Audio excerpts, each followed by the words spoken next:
Salam hörmətli fiziki tərbiyə müəllimləri və müəllim olmaq istəyən müdavimlər. Sizlərə bugün futbolun ikinci hissəsi olaraq qısa vaxt ərzində ətraflı geniş məlumat verəcəyəm. Futbol 1863-cü ildə İngiltərədə yaranmışdır. Azərbaycanda isə futbol 1911-ci ildə yaradılmışdır. Oyun püşk atma yolu ilə meydançanın mərkəzindən başlayır.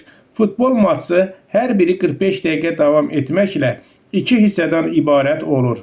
Hissələr arasındakı fasilə 15 dəqiqə çəkir. Yarışın reglamentinə əsasən qalib müəyyən olunmalıdırsa, əlavə hissələr 2-15 dəqiqəyə oynanılır. Bərabərlik yenə pozulmazsa 11 metrlik penaltı təyin edilir. Hərə 5 dənə top vurur. Yenə qalib müəyyən olunmazsa, sonra tək-tək qalib müəyyən olunana kimi oyun davam edir. Futbolda standart vəziyyətlər var. Futbolda standart vəziyyətlər hakimin fitinə əsasən vurulan cərmə, sərbəst, künc və digər zərbələrdir.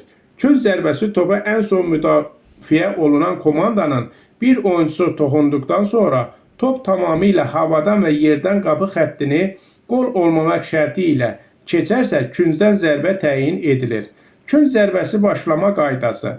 Top qapı xəttindən keçdiyi ən yaxın künc nöqtəsinə qoyulmalıdır. Top hərəkətsiz olmalıdır və vuruş hücum edən komandanın oyuncusu tərəfindən yerinə yetirilməlidir. Top vurulduğunda və top hərəkət etdiyində oyundadır. Künc nöqtəsini tərk etməsi vacib deyil.